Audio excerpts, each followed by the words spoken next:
നമ്മുടെ ജനാധിപത്യത്തിൽ ഏറ്റവും വലിയ അട്ടിമറികൾ പലപ്പോഴും നടക്കുന്നത് രണ്ട് രീതിയിലാണ്. ഒന്ന്, ഒരു കുറ്റകൃത്യം ഒരാൾ ചെയ്താൽ ആ കുറ്റകൃത്യത്തിൽ രണ്ട് ഘട്ടങ്ങളിലാണ് മനുഷ്യന് സഹായം ആവശ്യമുണ്ടാവുക. കുറ്റവാളിക്കായാലും അതിൻ്റെ ഇരക്കായാലും ഇത് രണ്ട് തരത്തിലാണ്. ഒന്നെന്താ, പോലീസിലെ ഏറ്റവും വലിയ കാര്യങ്ങൾ, ഏറ്റവും നിലപാട് പലപ്പോഴും എടുക്കുന്നത് ആരാ?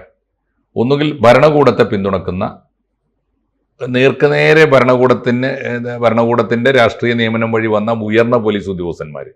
ഇപ്പൊ MR അജിത് കുമാറിനെ പോലുള്ള ആളുകൾ FIR മാറ്റി എഴുതുന്നതും ഒക്കെ നമ്മൾ കാണുന്നതാണ്. അതെന്താണെന്ന് വെച്ചാൽ അത് പിണറായിക്ക് വേണ്ടി ചെയ്യുന്ന ഒരു കൂലിപ്പണിയാണ് ഒന്ന്.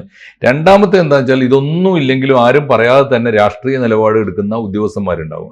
അവർ കേരള പോലീസ് അസോസിയേഷൻ പോലുള്ള ഇടതുപക്ഷ, ഇപ്പോൾ CPM-നെ അനുകൂലിച്ച് നിൽക്കുന്ന, അത് എപ്പോഴാന്ന് വെച്ചാൽ അതിനൊക്കെ ചില കാര്യങ്ങളുണ്ട് കേട്ടോ. ഈ ഭരണകക്ഷി ഇടതുപക്ഷം ആണെങ്കിൽ അവരൊക്കെ അസോസിയേഷനൊക്കെ ഏതാണ്ട് ഭരണാനുകൂലമായിരിക്കും, അല്ലെങ്കിൽ അവരൊക്കെ മറിച്ച് നിലപാടെടുക്കുകയും ചെയ്യും ഏറെക്കുറെ. പക്ഷേ പോലീസിൽ ഇടപെടാനുള്ള രാഷ്ട്രീയ സ്വാധീനം ചെലുത്തുന്നത് ഈ അസോസിയേഷനുകൾ മുഖേനയാണ്, പോലീസിനകത്തെ രാഷ്ട്രീയം.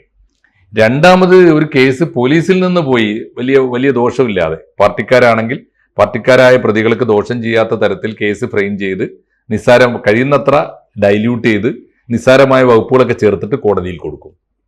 പിന്നെ എങ്ങനെയാണ് ഭരണകക്ഷി ഇടപെടുക? ഭരണകക്ഷി ഇടപെടുന്നത് അടുത്ത ഘട്ടമാണ്. ഈ പ്രോസിക്യൂട്ടർ അല്ലെങ്കിൽ ഗവൺമെന്റ് പ്ലീഡർ എന്നൊക്കെ പറയുന്ന വിഭാഗം ഉണ്ടല്ലോ, അവരിടപെടും. ആരാണ്? എന്താ കാരണം? അവർക്ക് ഇടപെട്ടേ പറ്റൂ. കാരണം പബ്ലിക് പ്രോസിക്യൂട്ടർ എന്ന പണി ഒരു രാഷ്ട്രീയ നിയമനമാണ്. പബ്ലിക് പ്രോസിക്യൂട്ടർ എന്ന നിയമനം ഒരിക്കലും ഈ പറഞ്ഞ യോഗ്യത അനുസരിച്ചോ മെറിറ്റ് അനുസരിച്ചോ അല്ല. ജുഡീഷ്യൽ നിയമനങ്ങൾക്ക് ഒരു പ്രൊസീജിയർ ഉണ്ട്.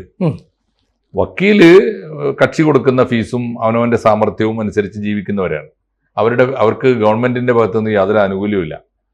അതേ സമയത്ത് അവിടുത്തെ ജഡ്ജിമാർ, താഴേ തട്ടിലുള്ള ജഡ്ജി തൊട്ട് മുകളിലുള്ള ജഡ്ജിമാർ വരെ പലതരത്തിലുള്ള സെലക്ഷൻ പ്രോസസ്സ് ഉണ്ട്, അതിലൂടെ കടന്നു പോകുന്നവരാണ്. ഇപ്പോൾ ഹൈക്കോടതി സുപ്രീം കോടതിയിലൊക്കെ എത്തുമ്പോഴാണ് അവരുടെ കൊളീജിയം നിശ്ചയിക്കുന്നതൊക്കെ. അപ്പോഴും അതിൻ്റെ മെറിറ്റും പെർഫോമൻസും ഒക്കെ വെച്ചിട്ടാണ് തീരുമാനിക്കുക.